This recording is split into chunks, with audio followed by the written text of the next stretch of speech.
Welcome to the Marketing Made Great podcast. In each episode, we'll be sharing with you the tips, tricks, and techniques from the top sales and marketing experts from around the globe that will make marketing simple for your business. Here's your host, Mark Treager.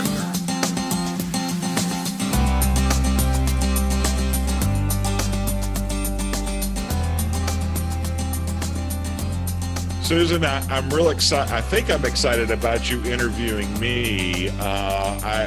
When you wanted to turn the tables on me and interview me, I was a little hesitant, but I thought, what the heck? I got nothing to lose. So I'm going to turn the show over to you. And for this episode, the Marketing Made Great podcast is all yours. Go for it. Hey, Mark. This is so exciting for me. I want to welcome you to your podcast. So Thank you. This is kind of a pattern interrupt for the audience. And for those who are not familiar with what a pattern interrupt is, a pattern interrupt is about changing the momentum and direction of an interaction. And like marketing. Like marketing, that's exactly right. There's your entree, Mark. Marketing breaks through the noise. This is a pattern interrupt. So tell us, Mark, how did you get into marketing? Wow, that's a long story, but I'll make it short. I started out in sales, and 100 years ago, it seems like, and over the years, I couldn't get the information that I wanted to tell the story out. And then about almost 28 years ago, I was doing factory automation systems, and I went over to Lockheed Martin and saw this thing from one of the engineers there called the Internet. And I knew the moment I saw that, right as AOL was coming out of the ground, marketing and information and getting stuff to people in their hands quickly was going to change forever.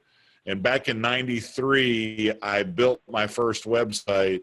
And from there, it's been a crazy ride ever since. And the internet is way beyond what I ever dreamed possible. I've seen some amazing things over the years. Isn't that the truth, though? So tell me what some of those amazing things are.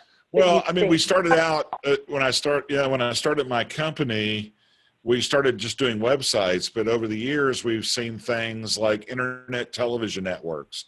Imagine watching TV on the internet. That was mind-boggling at the time. Having access to information on your phone while you're standing in the store. Or doing things like when I was a kid in high school, I got into photography. I used to go to the camera stores, look at cameras, find out what I wanted, and then get the popular magazines, and in the back, order my camera from New York or equipment from New York because it was cheaper. Now I can go to a store, find what I want, pull out my phone, and get instantly order something right then and there.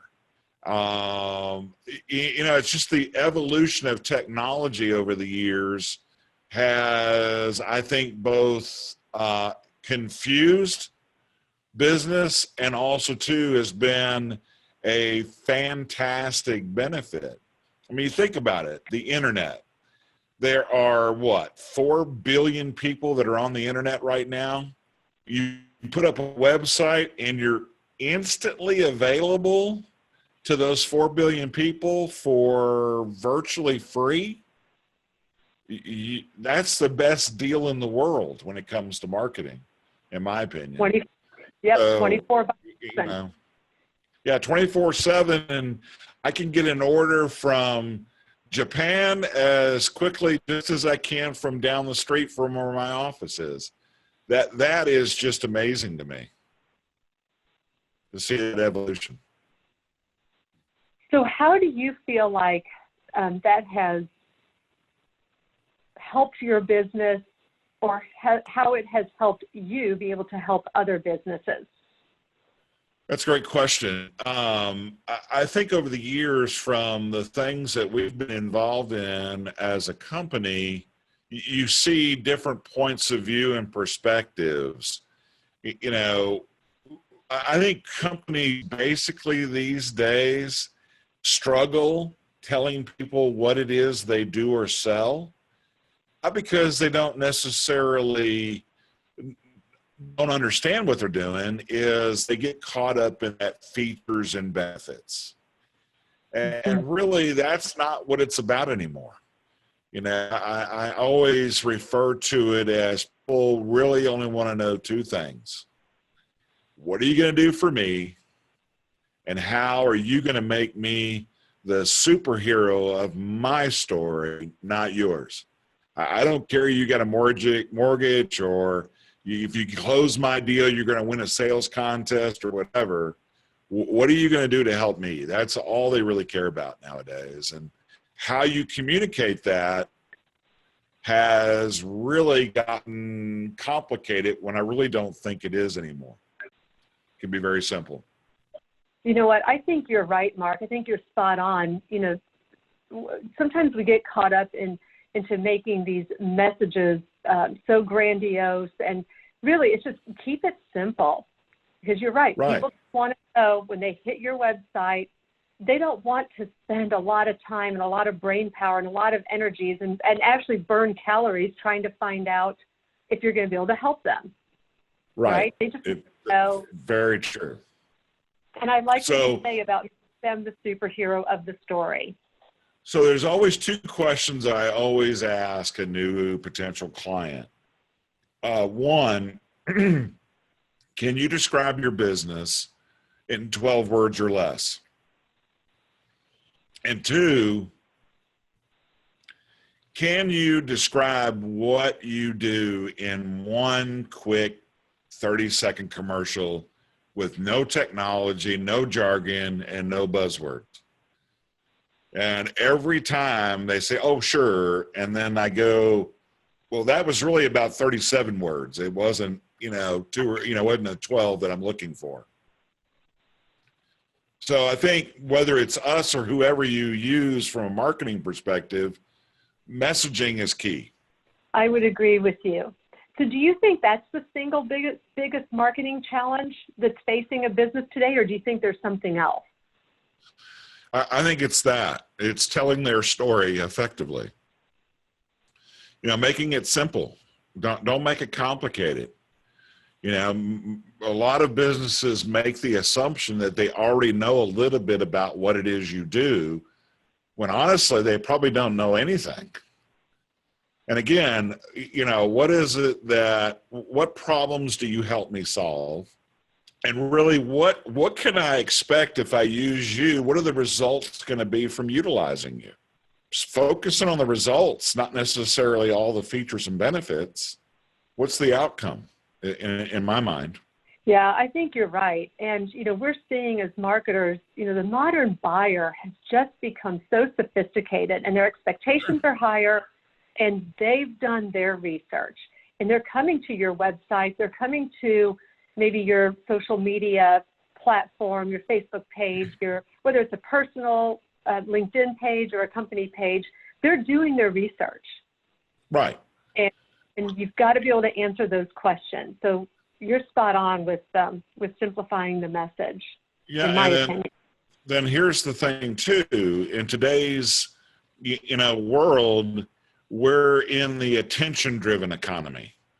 We're day trading in attention every day. How every day can I draw attention to me and my company?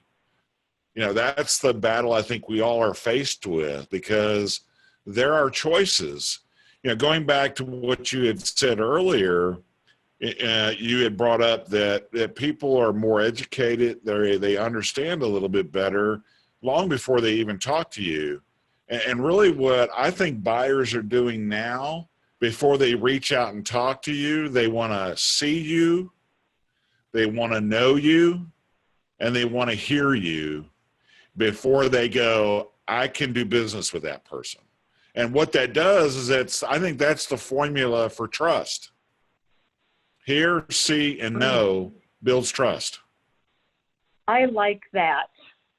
So how does a business, what do you recommend for a business to be able to build that trust in the?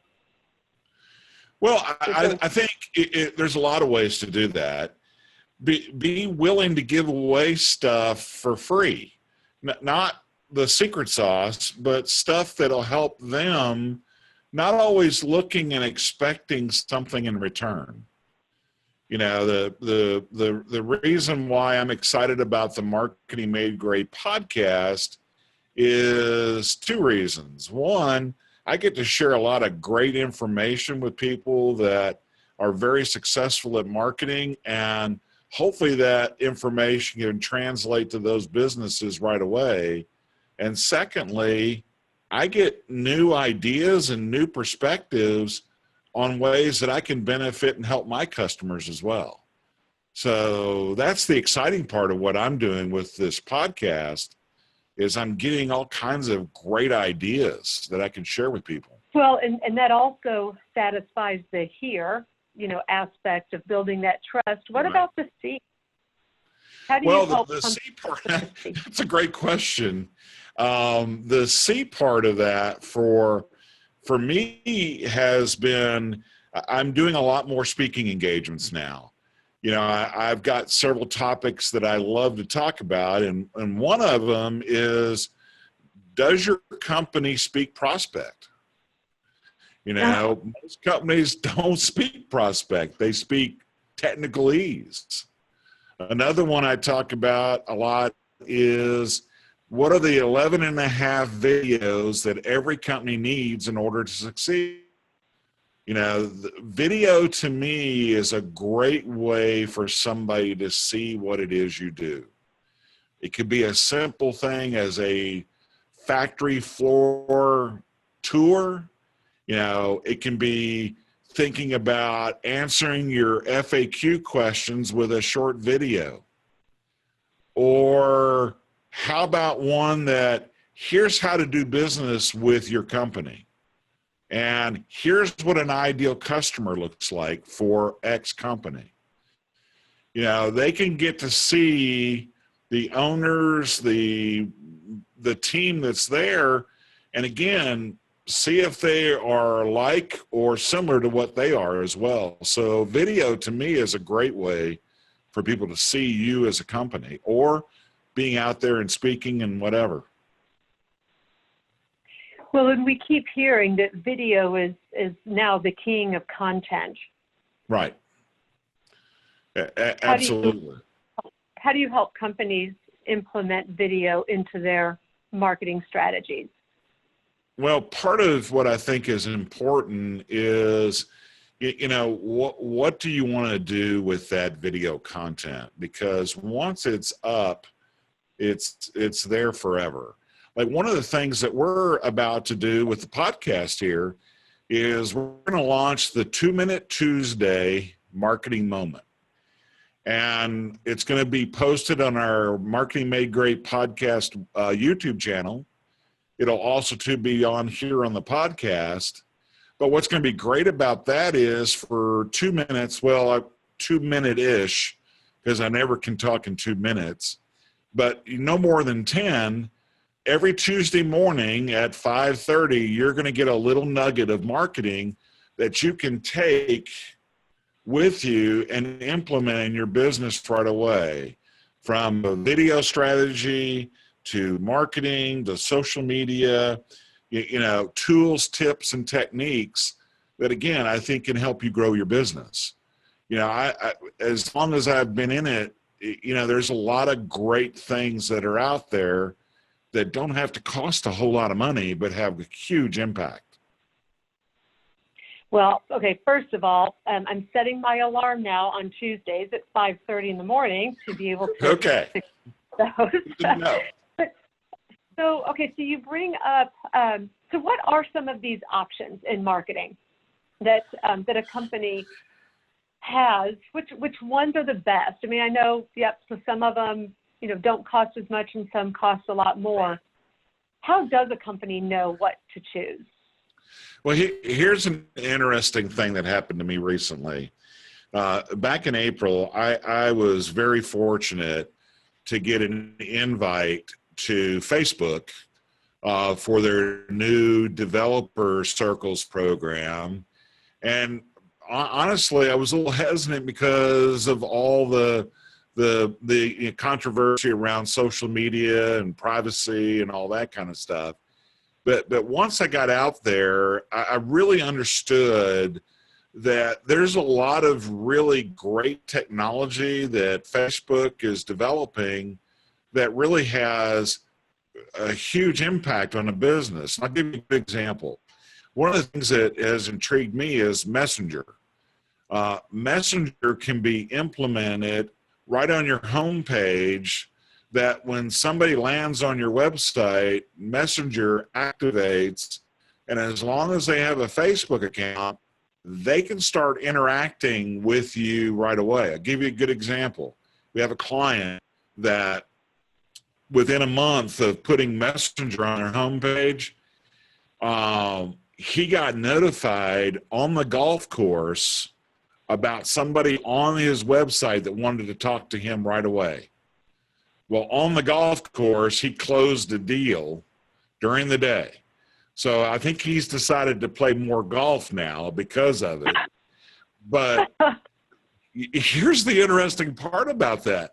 90% of people that fill out a form on a website never get called. Mm-hmm. Freak a customer out by instantly responding, they're going to love you forever. You know, those are the kinds of little things. So that probably was the biggest thing for me, was Messenger out there, and also too the tools that are available for free from Facebook that allows you to do a whole lot of cool things. I'll give you another good example. They've got this thing called Spark AR, augmented reality, where you can do all these cool filters around, you know, putting glasses on your face and all that. But one of the things we discussed while we were out there, what are the business applications of that? Why couldn't you make an augmented reality business card? You roll your phone over your business card and it comes to life to tell a story. Plays a video. Wow. You know, that's, to me, blew my mind. Those are the kinds of interesting new things that I'm seeing from a marketing perspective that gives you a competitive advantage. The other thing, too, that I saw out there that really intrigued me was Instagram TV. Yeah. It's like YouTube, only I think it's better. And Instagram TV integrates really well. You know, most people, let's say you're a manufacturing facility. How come you're not doing kind of a step-by-step process on how you make something on Instagram? And then do a short video at the end for, you know, up to an hour that you can post on Instagram TV. Again, it gives you an option that's out there that not everybody is utilizing right now. So those are the kinds of things that I saw that I'm preaching to our clients and to anybody I can talk to when I speak now, is those, I don't want to call them fringe, but the things that are simple to implement but have instant gratification. So that's kind of some of the things that I'm seeing out there. Wow, those are really exciting. This is why I like talking to you. And okay, so selfishly, one of the reasons I wanted to host you on your podcast is because I really did want to ask you about your Facebook experience. So I really appreciate you sharing. Yeah, that's great for you to share that. It was pretty amazing. And here's the other thing that I saw while I was out there. Now, we saw people from all over the world. And what was disheartening for me is they didn't have a whole lot of old people. So when I say old, I'm a boolenial, okay? A boolenial is a baby boomer with millennial tendencies and traits. So here I am in a room of millennials, and they adopted me as a boolenial, which, according to the rules of being a boolenial, automatically makes you 29. Now, I'm not going to tell you how many years experience I had at being 29, but what I loved about being out there was the excitement. These people are doing amazing things. And I'm much older than most of them. And it really invigorated me and got me excited about what, and stepped up my game. You know, we saw and heard about things like, you know, imagine, you know, bias in being interviewed. You know, it's hard to believe that there is bias out there, but we heard about an app that was being created where it kind of shrouds the person being interviewed and changes their voice so it removes all the bias. So if 15 people are being interviewed for that job, all the external bias is removed, and in theory, it's all about the answers. I mean, that blew my mind. I never would have thought of that. But to me, that's how technology is changing the world. And a lot of those applications can be, you know, implemented into marketing as well. And that's the cool stuff that I think is coming down the pike. And another one that I love is voice. Voice boggles my mind. Imagine, and I know there's a lot of, you know, bad about voice, but the good side of it, and from a marketing perspective, is think about this. Alexa, send me chocolate chip cookies. Well, Amazon, since they own Whole Foods, is going to send you a Whole Foods brand of chocolate chip cookies. But what if you're a gourmet cookie maker and you say, Mr. Amazon or Alexa, can I buy that category?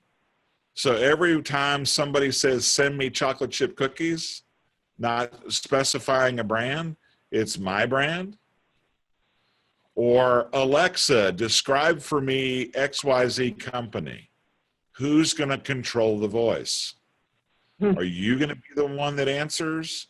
Or is some other bot or artificial intelligence? We're still a bit of ways away from this, but now's the time to start thinking about these things. You know, one of the things that I think is exciting too is this omni-channel approach. You know, if you're going to build content, extend it all the way over on multiple platforms. From Alexa to YouTube to Instagram to Facebook, all of those things that are out there, because you never really know where your customers are hanging out a lot of times or where you can impact them. So you've got to take that more of an omni-channel approach in my mind. Does that make sense? You did. Yeah, absolutely. You know, can I tell you a really quick story to make your point on that? Please. Please. So I had the pleasure of having breakfast one day with the CEO of one of the leading social selling companies, and he shared with me that because they do take this omni-channel approach and they do have content all over, they were able to land a pretty large deal, and it's all because the prospect at the time, now their client, you know, went out, did their research, searched out, you know, who are the best social selling experts, and because their content was on all of these platforms, so no matter where that buyer was going, or you know, whatever platform they were communicating on, there was this company, and they're like, hey, well, you must be the best. Right. You're there. And exactly. Yeah, and it was all different touch points. It was the video, it was the podcast, it was the, you know, the written content, it was the great website, it was the interactive website, it was you know, they were just able to touch, and to your point earlier about building up trust. So it's very important that we stay open-minded. Absolutely. There's so much cool stuff going on right now. So could we go back just for a second? I have a question for you. This constantly comes up in my world. Okay. Could we go back to Instagram for a minute? Sure. So fact or fiction, is Instagram a platform for B2B businesses? Absolutely. And here's why.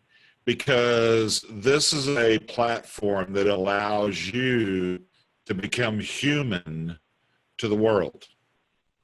You know, you can tell a story about, like I said before, how process 1, 2, 3 to make something in your manufacturing facility. You can actually show your technology that makes you different. You can tell stories about customers that have used your product and what are the results. You know, the nice thing is that if you've got a customer that's sharing a picture or a short video of testimony about your product, and then there's a written explanation of it or summary of it, it just adds validation. So I think Instagram has got some interesting stuff. So if I put my sales hat on, how does a company then measure? Like, what's the call to action? How do I get them to take that action to where I can convert that to business? Is that too much of an expectation? No, I'll give you a good example. Think about you're a company that has before and after pictures. All right. Say you're in a sales situation and say, look, I don't know if this will work, but let me show you some things on our Instagram account of before and after pictures. Here's what we came into. Here's the after effect. You know, it's a great way right there instantaneously to have validation as to what you're doing. So pictures are worth 1,000 words. So to me, I think that Instagram in certain industries has some validation. All right, if we could shift gears just for a second. Sure. Tell me this. What sort of things should a company be paying attention to as they develop a marketing plan? Did we already address that? Well, that's a great question. And I think probably fundamentally, who is their ideal customer? What does that look like? So many people think that they can sell to everybody, and you really can't. What is that ideal customer profile that you want? And it takes some time to write it up. I always like to equate that to creating a CIA, a dossier on that ideal customer. Where do they like to hang out? What do they like to do? What are their hobbies? What are they reading? Where do they go to get their information? What are they doing in their free time? What are they, all those kinds of things that builds an ideal customer profile. Then you can start catering your messaging, your marketing, and even your sales presentations once you have a full understanding of that. I think a lot of customers don't really spend a lot of time doing that. So is that how a company would personalize their message? And how do you really do that in marketing? Because we know personalizing in sales is very important. Right. How do you get really personal in marketing? So that's a great question.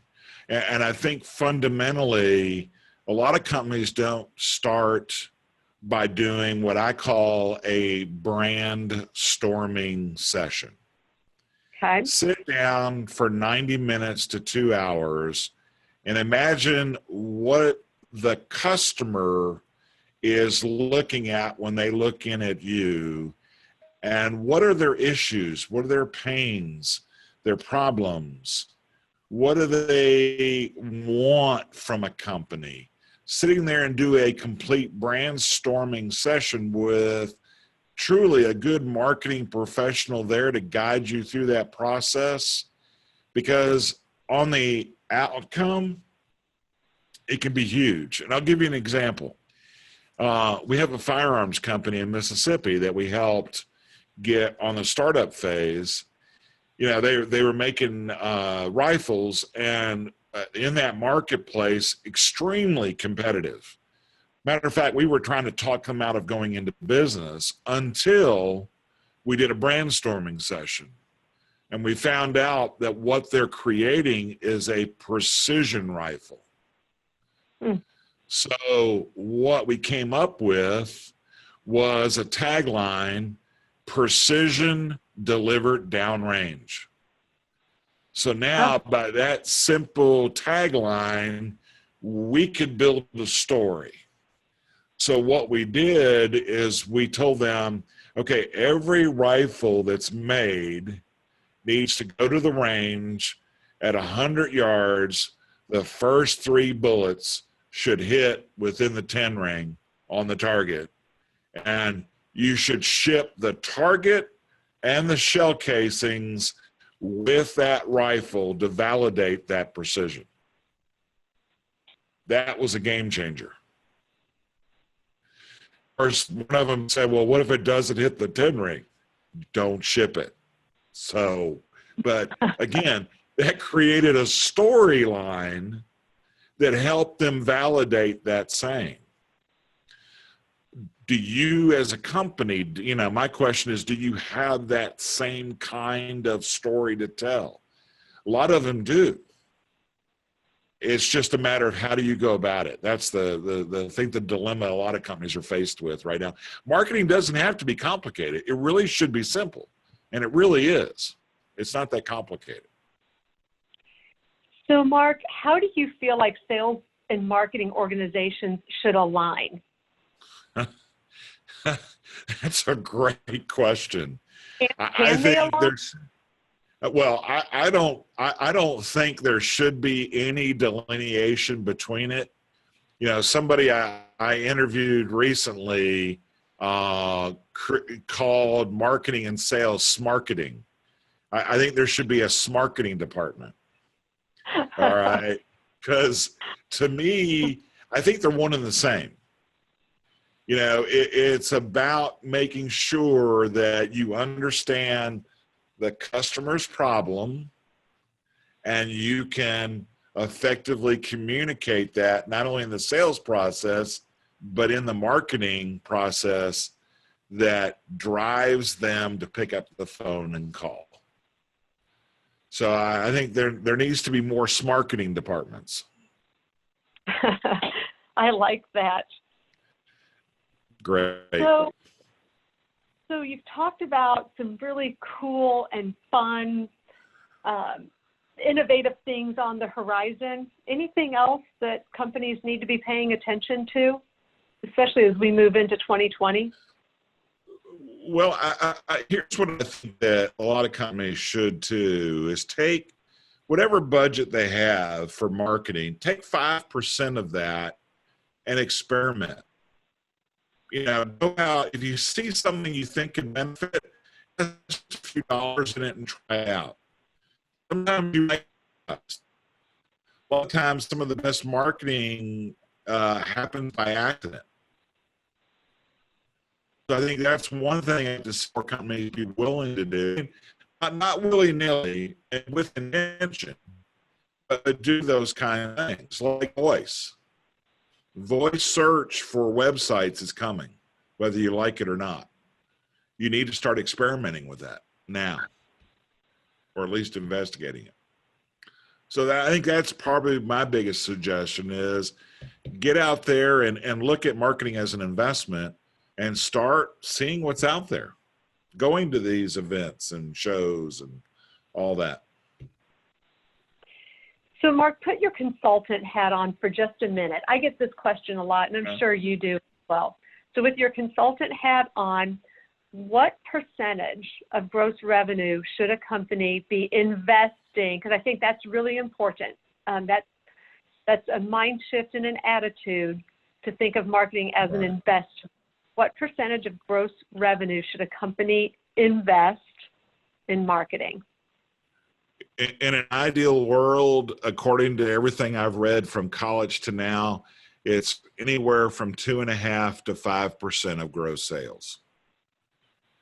But no matter what you spend, if it's $500 or $5 million, you have to have a plan.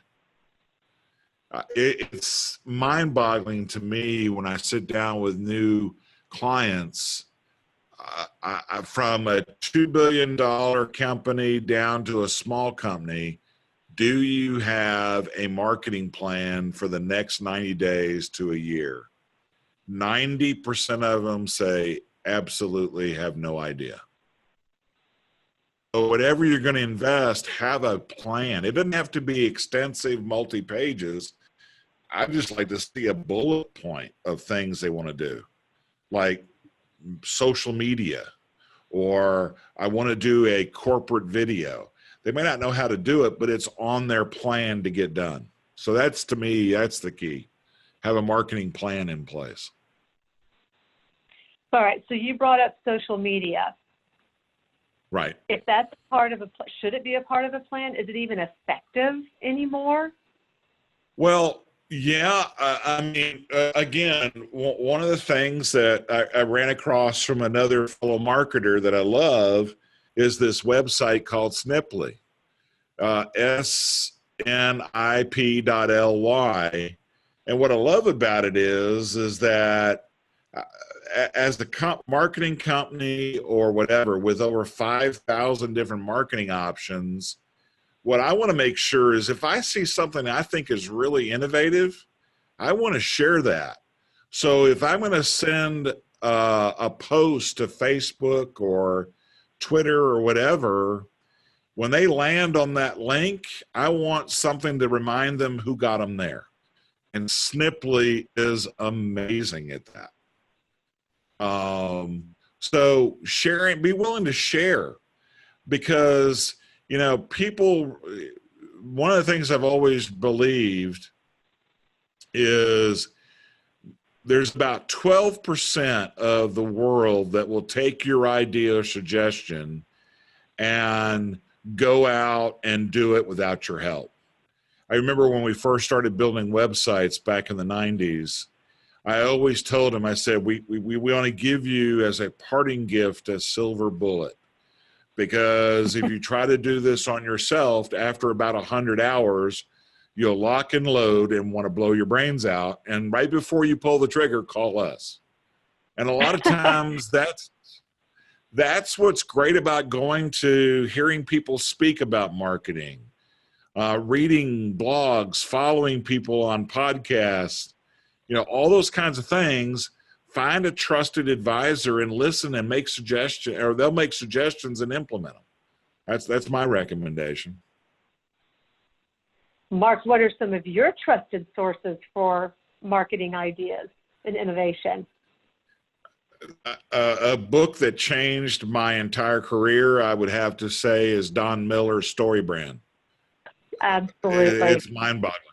It's mind-boggling what that makes marketing simple. I think that's a great one. Another one that I like to listen to is Entree Leadership by Dave Ramsey and his crew. To me, I think that's another incredible source of great information. Another one that I really like listen to a podcast is How I Built This by NPR. It tells stories about everything from, probably one of my favorite ones was Dollar Shave Club. He's actually an Emory graduate here in Atlanta where we're located. And he spent $25,000 on a video in a rented warehouse and a really horrible filmed video, but well written. And within 2 years, he sold the company for $1 billion. Wow. Not a bad deal. But I mean, he went out and really put a major hurt on Gillette, big time, because he had the guts to do it. And the story, look up his video. It's one of the best things I've ever seen. The best marketing video of all time, in my opinion, is Chat Books. It's long. It's 4.5 minutes long, but it covers the entire sales process, and the conversion factor that they had with that video was huge. So, I mean, I look for those little quirks that are out there that, you know, make a difference, like Dollar Shave Club, Chat Books. One of my all-time favorites is Duluth Trading. Oh, Buck naked underwear. Are you kidding me? How do you get a grown man to spend $25 a pair for a pair of underwear? That's just not right. It's good marketing. It is. It's a great story. But I'm just saying, those are the kinds of little quirky things that get my attention, and really, we all can do it. And I show these off in my seminars to be more of an idea generator than anything else. So those are the things that gets me excited. Yeah, and some of those examples that you just shared, Mark, they also are very specific on who their audience is, who their buyer is. Right. But one of the things too, I got to share this one because this is so critical. I think every company in the world needs to hire a 4-year-old product tester. Why is that? Volvo hired a 4-year-old to test drive their dump trucks. Oh my gosh. The way she drove it, all you would have to do in a sales situation is just watch this link and it will sell the product instantly. So I will go ahead and I will make sure I have the link to that video in the show notes as well. But it, to me, one of the best sales and marketing videos I've ever seen. So again, those are ideas. Very cool. Mark, kind of as we wind down here, you know, you seem like a lifelong learner, and you're always sharing these ideas with me, and it seems like you're always on the forefront. What do you do for professional development? Okay, well, that's a great question. I go to Geek Ups. You go to what? Geek Ups. These are those meetups in Atlanta about a variety of things, from video to marketing to coding to because what I always love to hear is other people's point of view, and it either connects the dots for me or gets me excited about something new and innovative. So Geek Ups are the key to marketing, I think. Oh, man, I'm going to have to look that up and maybe see you there. Absolutely. Absolutely. So. Well, is there anything else you want to share with us? This has been so much fun, and I think we need to do it again. So how did I do as a guest? You are awesome. Oh, okay. You are awesome. I appreciate the opportunity, Susan, to be a guest on my own show. That's pretty good. That was a great idea you had, by the way.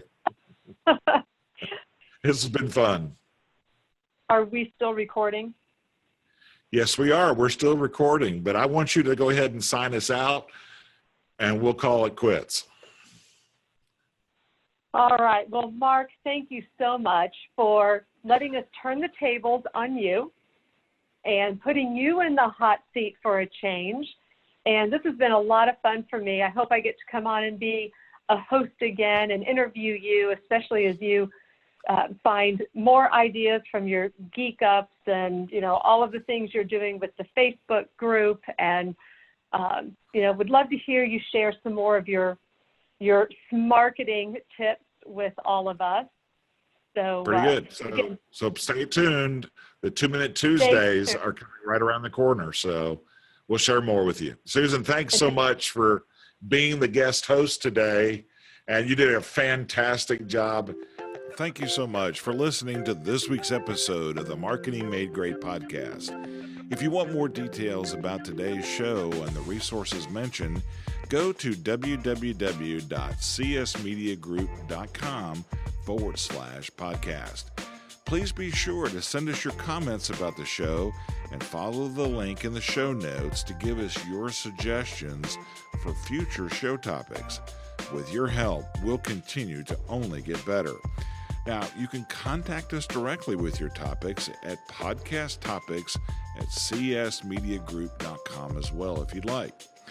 Be sure right now to stop everything and subscribe to the show in iTunes or on your favorite podcast source so you never miss an episode of the Marketing Made Great podcast.